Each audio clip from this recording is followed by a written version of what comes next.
Hello students, welcome to the part 7 of the chapter acid, base and salt.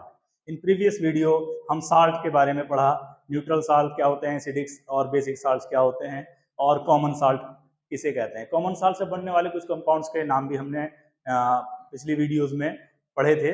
आज उसका पहला compound लेते हैं हम सोडियम हाइड्रोक्साइड। सोडियम हाइड्रोक्साइड का फॉर्मूला होता है NaOH। इसको लैब में कैसे प्रिपेयर करते हैं देखिएगा। इसको लैब में प्रिपेयर करते हैं, उस प्रोसेस को बोलते हैं हम क्लोर एल्कली प्रोसेस।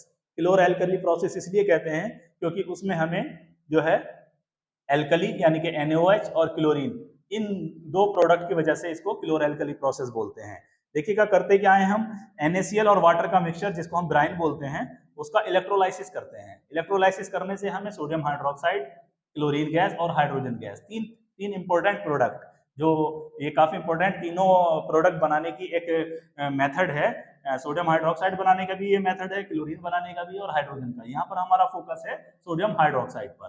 तो देखिए क्या करते हैं, when electricity is passed through an aqueous solution of sodium chloride called brine, sodium hydroxide is formed. This process is known as chlor-alkali process. Chlor means chlorine, alkali means NaOH। देखिएगा NaOH एक base है और जो base water में soluble होते हैं उनको alkali भी बोला जाता है, इसलिए इसको आप बेस कह दें या एल्कली कह दें, एक ही बात है। अब ये सारी प्रोसेस हम एक बड़े से टैंक में करते हैं। देखिएगा एक बड़ा सा टैंक बना हुआ है, इसमें हम क्या करते हैं, दो इलेक्ट्रोड लगा देते हैं, एक एनोड और एक कैथोड। एनोड और कैथोड को याद कर सकते हैं पैनिक से। पैनिक एक वर्ड है, P for positive, A for anode, यानी कि पॉजिटिव एनोड होता है और निगेटिव, Ni यहाँ निगेटिव समझिएगा, निगेटिव कैथोड होता है, C मींस कैथोड। तो अब हमने इसमें इलेक्ट्रोड लगा दिए दो, पॉजिटिव और निगेटिव, और ब्राइन भर दिया टैंक में और इलेक्ट्रिसिटी, क्योंकि हमें करना है इलेक्ट्रोलाइसिस। जैसे ही हम इलेक्ट्रिसिटी पास करते हैं तो चार तरह के आयंस हमें मिलते हैं इसमें। जब वाटर सॉल्युबल होता है तो Na और Cl, ये एक आयन ये होता है Cl और एक होता है Na, और एक होता है जब इलेक्ट्रोलाइसिस हो रहा है तो वाटर टूट जाता है H पॉजिटिव में और OH निगेटिव में। अब होता क्या है, देखिएगा यहाँ पर देखेंगे हम, ये इस टैंक को दो पार्ट में हमने डिवाइड कर दिया है बाय मेम्ब्रेन। मेम्ब्रेन का वर्क यहाँ ये होता है कि ये आयंस को तो एक्सचेंज होने देती है दोनों साइड में, एक ये मान के चलिए लेफ्ट साइड है या राइट साइड है। आयंस तो एक्सचेंज हो सकते हैं बट मॉलिक्यूल एक्सचेंज नहीं होते क्योंकि मॉलिक्यूल का साइज बड़ा होता है। तो अब इसमें क्या होता है कि Cl निगेटिव और OH निगेटिव, ये जो दो आयन हैं Cl निगेटिव और OH निगेटिव, ये दोनों आयंस पॉजिटिव इलेक्ट्रोड की तरफ को अट्रैक्ट होते हैं, इधर को चलने लगते हैं पॉजिटिव इलेक्ट्रोड की तरफ को। और Na पॉजिटिव और H पॉजिटिव, ये दोनों पॉजिटिव आयन हैं, ये निगेटिव इलेक्ट्रोड की तरफ को अट्रैक्ट होने लगते हैं, ये इधर जाने लगते हैं। अब होता क्या है, ये क्लोरीन के आयंस आते हैं पॉजिटिव इलेक्ट्रोड के पास और OH भी आते हैं, बट क्लोरीन के आयंस ज्यादा एक्टिव होते हैं, OH के रेस्पेक्ट में क्लोरीन के ज्यादा एक्टिव होते हैं। तो क्लोरीन के आयंस आकर के यहाँ पर अपने अंदर से क्या करते हैं, क्लोराइड आयन क्लोरीन के मॉलिक्यूल में बदल जाते हैं। देखिएगा ये हो रहा है, एनोड पर ये रिएक्शन होती है, क्लोराइड आयन आए और अपने अंदर से दो इलेक्ट्रॉन इन्होंने लूज किए और करने के बाद में क्लोरीन के मॉलिक्यूल में बदल गए, और ये क्लोरीन का मॉलिक्यूल यानी कि क्लोरीन गैस इस तरह से होते हुए बाहर चली जाती है, क्लोरीन गैस बाहर चली जाती है, यानी कि एनोड पर क्लोरीन गैस प्रोड्यूस हो रही है, क्लोरीन गैस बन रही है। अब पॉजिटिव टर्मिनल पर क्या हो रहा है, पॉजिटिव इधर जो हमारा कैथोड है, कैथोड पर निगेटिव टर्मिनल पर क्या हो रहा है, दो प्रोसेस हो रही है। एक क्या हो रही है कि हाइड्रोजन के जो आयंस हैं ये दो इलेक्ट्रॉन्स गेन करके, एक्सेप्ट करके हाइड्रोजन के मॉलिक्यूल में बदल रहे हैं और इस तरह से हाइड्रोजन गैस इवॉल्व हो रही है। देखिएगा ये हमने कैथोड पर दिखाई है, हाइड्रोजन के दो आयंस बैलेंसिंग के लिए लिए जाते हैं, दो आयंस दो इलेक्ट्रॉन को इन्होंने एक्सेप्ट किया, जो यहाँ पर डोनेट हुए थे यहाँ पर एक्सेप्ट हो जाते हैं और हाइड्रोजन गैस में बदल जाते हैं और हाइड्रोजन गैस ये इवॉल्व हो जाती है। दूसरा काम क्या हो रहा है यहाँ पर, क्योंकि यहाँ पर Na पॉजिटिव आयन मौजूद है और OH निगेटिव आयन मौजूद है, Na पॉजिटिव है और OH निगेटिव है, तो ये हमारा NaOH बन रहा है, जो हमारा ये ब्राइन के साथ, क्योंकि 100% ब्राइन का इलेक्ट्रोलाइसिस नहीं हो पाता, तो मान के चलिए 20% का हो गया, 30% का हो गया, तो इतना 20% NaOH बना तो वो इस चैम्बर से बाहर निकल जाता है, ब्राइन विद कंटेनिंग NaOH। तो इस तरह से हम देखते हैं कि हमारी मेम्ब्रेन ने आयंस को तो इधर उधर जाने दे रही है बट मॉलिक्यूल्स को नहीं जाने दे रही। इधर क्लोरीन के मॉलिक्यूल्स लेफ्ट साइड में निकल रहे हैं और राइट साइड में हमारे हाइड्रोजन के मॉलिक्यूल्स निकल रहे हैं, प्लस NaOH जो सोडियम हाइड्रोक्साइड बन रहा है वो इधर को निकल रहा है। तो ये प्रोसेस कंटिन्यूअस चलती रहती है, इस साइड से ब्राइन आ रहा है और इस साइड से ब्राइन प्लस NaOH निकल रहा है। जिसको बाद में प्यूरिफाई कर लेते हैं इस NOH को ब्राइन के अंदर से। तो इस रिएक्शन को हमने जो ना समरी इस तरह से दिखाई है कि हाइड्रोजन जो इलेक्ट्रोलाइसिस से टूटा है, hydrogen H positive OH negative में, और नमक जो होता है हमारा NaCl ये Na पॉजिटिव Cl निगेटिव में। तो H पॉजिटिव ये कन्वर्ट हो रहे हैं आयंस हाइड्रोजन गैस में, Cl निगेटिव ये कन्वर्ट हो रहे हैं क्लोरीन गैस में, और ये दोनों आयंस आपस में मिलकर के बना रहे हैं Na और OH NaOH। अब हम इसका ये बैलेंसिंग इक्वेशन है इसकी, 2NaCl प्लस 2H2O इलेक्ट्रोलाइसिस हुआ है, NOH बना है, क्लोरीन गैस बनी है, हाइड्रोजन गैस बनी है। अब इसके हम यूजेस पढ़ लेते हैं। It is used for making soap and detergent, soap और डिटर्जेंट बनाने में इसका यूज होता है NOH का। दूसरा यूज है इसका डीग्रीसिंग ऑफ मेटल, मेटल को साफ करने में जो मैकेनिकल वर्क होता है उसमें ग्रीस जो मेटल्स को डिग्रीस करने में यूज करते हैं। इन मेकिंग आर्टिफिशियल फाइबर्स, जो आर्टिफिशियल फाइबर्स होते हैं जैसे रेयन वगैरह, उसको बनाने में भी यूज होता है ये। दूसरा है पेट्रोलियम रिफाइनरी में यूज होता है सोडियम हाइड्रोक्साइड का, और लेबोरेटरी रिएजेंट, मतलब बहुत सारे रिएक्शंस को कराने में, परफॉर्म कराने में laboratory as a laboratory reagent भी हम सोडियम हाइड्रोक्साइड को यूज कर सकते हैं। आप इसका स्क्रीनशॉट ले सकते हैं। Now second is bleaching powder. Bleaching powder जिसका केमिकल फार्मूला होता है CaOCl2, कैल्शियम ऑक्सीक्लोराइड। देखिएगा मेथड ऑफ प्रिपरेशन, ये कैसे प्रिपेयर किया जाता है। देखिएगा, it is prepared by the action of chlorine on dry slagged lime. Dry slagged lime पर आप क्लोरीन गैस का जो है रिएक्शन कराएंगे तो आपको ब्लीचिंग पाउडर मिलता है प्लस वाटर मिलता है। देखिएगा, स्लैग्ड लाइम का फॉर्मूला होता है CaOH का होल ट्वाइस प्लस Cl2, तो ये यहाँ पर Ca और यहाँ का एक O और प्लस Cl2, और बचता है यहाँ पर एक O और 2 H, तो ये बन जाता है H2O। This is called bleaching powder. तो ये रिएक्शन देख लीजिएगा आप, और इसका यूजेस जो होते हैं ब्लीचिंग पाउडर का, actually this is use for decoloured करने के लिए, किसी भी चीज को रंग उड़ाने के लिए यूज होता है इसका। For bleaching in textile industries में, पेपर इंडस्ट्रीज में और क्लॉथ्स इंडस्ट्रीज में इसका एज ए ब्लीचिंग एजेंट के फॉर्म में यूज होता है ब्लीचिंग पाउडर, इसलिए इसको ब्लीचिंग पाउडर बोलते हैं। एज दूसरा यूज है इसका oxidising agent in chemical industries, ये ऑक्सीडाइजिंग एजेंट की तरह भी यूज होता है केमिकल इंडस्ट्रीज में। और तीसरा यूज है इसका to make drinking water germ free, इसमें क्लोरीन होती है, क्लोरीन जर्म जो है जर्म्स को किल करती है, इसलिए इसका यूज ड्रिंकिंग वाटर को प्यूरिफाई करने में भी किया जाता है। नाउ कंपाउंड नंबर 3 है baking soda, NaHCO3, sodium hydrogen carbonate इसका नाम होता है, बेकिंग सोडा बोलते हैं। इसका मेथड ऑफ प्रिपरेशन क्या है कि आप ये 3 चीजें लेंगे, 3 compound NaCl, ammonia and carbon dioxide, इन तीनों के मिक्सचर को वाटर में मिक्स करेंगे तो आपको 2 चीजें मिलेंगी, अमोनियम क्लोराइड साल्ट और सोडियम हाइड्रोजन कार्बोनेट, जिसको हम बेकिंग सोडा बोलते हैं। ये रिएक्शन आप बैलेंस है, आप देख सकते हैं।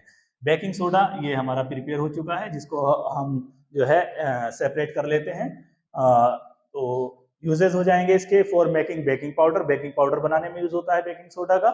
जो हमारी जो बेकरी होती है, बेकरी के अंदर जो हम केक्स बनाते हैं, ब्रेड्स बनाते हैं, उनको जो है बनाने में इसका यूज होता है, जो इसको स्पंजी बना देता है ये हमारा बेकिंग पाउडर। और बेकिंग पाउडर किससे बनता है? बेकिंग सोडा से। दूसरा यूज है इसका एज एंटासिड। एंटासिड्स वो होते हैं जो हमारी एसिडिटी को हम अगर हमारे स्टमक में एसिडिटी हो गई है तो उसको दूर करने के लिए हमें एंटासिड लेने पड़ते हैं, यानी कि ये एक बेस है, तो वो एज ए एंटासिड भी यूज होता है। तीसरा है it is use in soda fire extinguisher, जो आग बुझाने वाले इंस्ट्रूमेंट्स होते हैं सोडा एसिड फायर, तो उसमें भी ये यूज होता है। नाउ फोर्थ कंपाउंड है हमारा वॉशिंग सोडा। वॉशिंग सोडा ये होता है, इसका फॉर्मूला होता है Na2CO3 × 10H2O। ये हाइड्रेटेड वाटर मॉलिक्यूल है, जो इसके एक मॉलिक्यूल के साथ 10 हाइड्रेटेड मॉलिक्यूल्स जो है वो वाटर ऑफ क्रिस्टलाइजेशन, यानी कि इसके जो लैटिस होता है उसके अंदर ट्रैप होते हैं। तो अब हम देखेंगे मेथड ऑफ प्रिपरेशन कैसे बनता है ये। By the heating of baking soda, आप बेकिंग सोडा को हीट कीजिए, ये बेकिंग सोडा होता है हमारा बेकिंग सोडा, इसको हीट कीजिए, सोडियम कार्बोनेट बनता है। अभी ये सोडियम कार्बोनेट है, वॉशिंग सोडा नहीं है, लेकिन जब हम इसको रख देते हैं वाटर को, ये तो ये निकल जाती है ये कार्बन डाइऑक्साइड गैस, और ये जब वाटर का और सोडियम कार्बोनेट का मिक्सर हम रख देते हैं तो इसके क्रिस्टल बनने शुरू हो जाते हैं। क्रिस्टल कैसे बनते हैं कि एक सोडियम कार्बोनेट का मॉलिक्यूल 10 वाटर मॉलिक्यूल को अपने साथ अटैच कर लेता है, तो और बन जाता है Na2CO3 × 10H2O। Now this is called washing soda. तो याद रखेंगे अच्छी तरह, ये वाटर ऑफ क्रिस्टलाइजेशन है, क्रिस्टल बनते समय मिक्स हो जाते हैं, इसलिए इनको वाटर मॉलिक्यूल्स ऑफ क्रिस्टलाइजेशन बोलते हैं। Uses, it is used in glass, soap and paper industry. दूसरा यूज है, it is used for removing permanent hardness of water. Water की जो परमानेंट हार्डनेस होती है उसको रिमूव करने के लिए हम वॉशिंग सोडा का यूज करते हैं। अब देखते हैं, हम टॉपिक है हमारा water of crystallisation. Water of crystallisation क्या होता है? जब कोई कंपाउंड के क्रिस्टल बन रहे होते हैं तो जो नंबर ऑफ वाटर मॉलिक्यूल्स उसके अंदर फिक्स हो जाते हैं, वो फ्री नहीं रह पाते, उसके स्ट्रक्चर के साथ फिक्स हो जाते हैं, तो वो वाटर मॉलिक्यूल्स कहलाते हैं water of crystallisation. The fix number of water molecule present in one formula unit of a salt is called water of crystallisation. देखिएगा, लैटिस होता है, जितने भी हमारे कंपाउंड होते हैं, आयनिक कंपाउंड होते हैं, तो जैसे ये कंपाउंड के जो मॉलिक्यूल्स हैं, ये फार्मूला यूनिट कहते हैं इनको, इनको बोलते हैं फार्मूला यूनिट। तो एक फार्मूला यूनिट के साथ कितने वाटर मॉलिक्यूल्स जो हैं वो जुड़े हुए हैं, फिक्स हैं, उनको हम वाटर ऑफ क्रिस्टलाइजेशन बोलते हैं। For example copper sulphate, copper sulphate को अगर हम देखें तो एक फार्मूला यूनिट के साथ 5 एटम 5 मॉलिक्यूल्स होते हैं, तो ये कहलाएंगे water of crystallization. Sodium carbonate को देखेंगे, Na2CO3 10H2O, यहाँ पर एक फार्मूला यूनिट के साथ 10 मॉलिक्यूल्स। जिप्सम में एक फार्मूला यूनिट के साथ 2 मॉलिक्यूल। प्लास्टर ऑफ पेरिस में एक फार्मूला यूनिट के साथ half molecules. So these are called the water of crystallisation. ये फ्री नहीं होते, as these water molecule are not free, so they do not make compound wet. ये इसको गीला नहीं करते कंपाउंड को। अब देखते हैं हम, नेक्स्ट टॉपिक है प्लास्टर ऑफ पेरिस, पीओपी। ये कैसे बनता है? It is prepared on heating gypsum. Gypsum को आप 373 केल्विन पर गर्म कीजिए तो जिप्सम कन्वर्ट हो जाता है प्लास्टर ऑफ पेरिस में। जिप्सम का फॉर्मूला होता है CaSO4 × 2H2O, और ये गर्म होकर के इसके बनता है CaSO4 × हाफ H2O। यहाँ से जो है, हाँ, हाफ मॉलिक्यूल्स वाटर का इसके साथ रह जाता है, बाकी का 1.5 मॉलिक्यूल जो है वो निकल जाता है, और ये कन्वर्ट हो जाता है पीओपी में, प्लास्टर ऑफ पेरिस में। यूजेस क्या होता है? It is a white powder. White powder होता है जिसको डॉक्टर्स प्लास्टर, बोन्स का प्लास्टर करने में यूज करते हैं। जब उसको गीला कर देते हैं तो वो एक हार्ड सब्सटेंस बन जाता है और सपोर्ट करता है फ्रैक्चर बोन्स को राइट पोजीशन में। दूसरा यूज है, it is also use in making toys, material for decoration. Decoration के लिए मटेरियल्स और टॉयज बनाने के लिए भी इसका प्लास्टर ऑफ पेरिस का हम यूज करते हैं। अब हम अपने चैप्टर के लास्ट में आए हुए इंटरेक्शन को देख लेते हैं। पहला इंटरेक्शन है, what is the common name of the compound CaOCl2, यानी कि कैल्शियम ऑक्सीक्लोराइड का कॉमन नेम क्या होता है? तो हम पढ़ चुके हैं अच्छी तरह, इसका कॉमन नेम होता है ब्लीचिंग पाउडर। नेक्स्ट क्वेश्चन है, name the substance which on treatment with chlorine yield bleaching powder.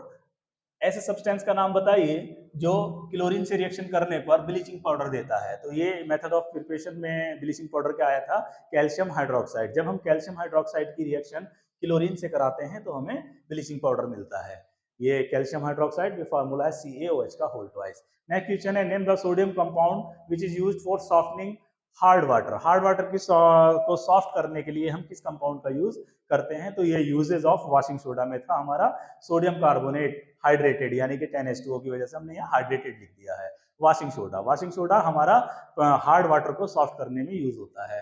Next question है, what will happen if a solution of sodium hydrogen carbonate is heated. अगर हम sodium hydrogen carbonate NaHCO3, यानी कि हमारा हो गया baking soda, अगर हम बेकिंग सोडा को गर्म करते हैं तो क्या बनता है? तो हम इक्वेशन दीजिए, क्वेश्चन में है give the equation for the reaction. तो हम ये रिएक्शन पढ़ चुके हैं वॉशिंग सोडा की प्रिपरेशन में।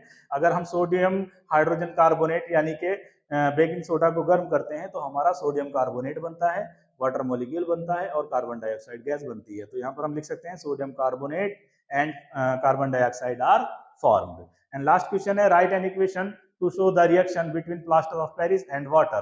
plaster of Paris, ये हमने फॉर्मूला लिख दिया CaSO4 half H2O plus water की रिएक्शन, यहाँ पर 1.5 H2O मॉलिक्यूल लिया गया है। ये बैलेंसिंग के लिए कोफिशिएंट लिए जाते हैं 1.5। तो ये हमारा दोनों मिक्सअप हो जाते हैं तो हमारा एक सब्सटेंस बन जाता है CaSO4 2H2O, यानी कि ये जिप्सम होता है। इस तरह से हमारी ये इंटरेक्शन पूरे हो जाते हैं। आज की वीडियो को हम यहीं पर फिनिश करते हैं। अगर ये वीडियो आपको हेल्पफुल लगी है तो आप हमारे चैनल को सब्सक्राइब कीजिए साइंस फॉर स्टूडेंट्स को, और अपने दोस्तों के साथ शेयर कीजिए, लाइक कीजिए। मिलते हैं नेक्स्ट वीडियो में। Thanks for watching.